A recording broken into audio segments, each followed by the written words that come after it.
Okay, we'll go to Meleika Gardner, and then I have Kelly Nichols. Okay, can you hear me? Yes, go ahead. Okay. I'm going to read it so I can stay under 2 minutes and respect the time. Thank you. Okay. I want to speak briefly on the drafting of the new map for Evanston. Evanston has acknowledged its wrongs regarding literally picking up the homes of Black residents from the lakefront and moving them to the 5th Ward. Evanston has acknowledged its harm in redlining.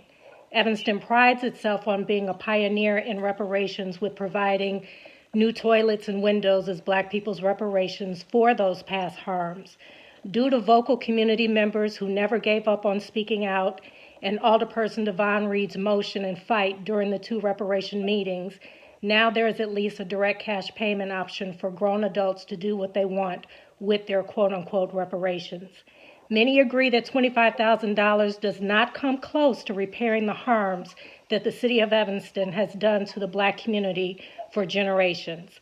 It's only right that, number one, you give the value of what those homes would be today that were moved from the lakefront to the 5th Ward to the descendants.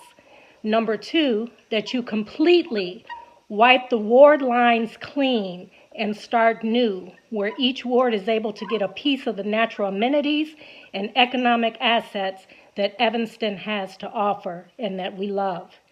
Even if the 8th, 5th, and 2nd wards get a block of the lake and or downtown Evanston, every ward should get a piece.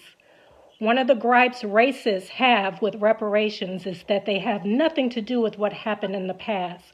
Wipe the ward lines clean so that we are not continuing the harm that was put in place years ago. Let's not continue to build upon the harm with just minor tweaks to the map. Change it. Your deadline for the new map of the wards is 2024. There's time to bring in a sociologist and an urban planning consultant and involve residents to be on the committee. It should not be drawn by the alderman. Thank you for your time. Thank you. Next is Kelly Nichols. I have a question. Why can't you wipe the lines clean and just start fresh? Can you answer that?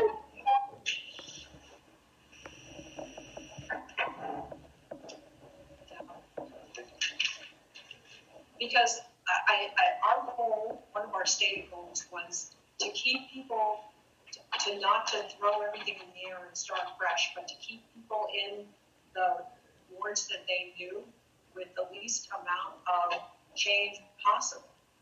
So that way we kept neighborhoods that thought of themselves as being part of a ward together to the greatest extent we were able to. Well, then there's never room for change if you just allow people to just stay where they want to stay. I mean, you guys uprooted the Black community from the lakefront, literally picked their houses up and moved them. Most people would think that was impossible, but you did it to us. So I don't understand why you can't draw new lines, start fresh, instead of building upon the racism that the lines were built on.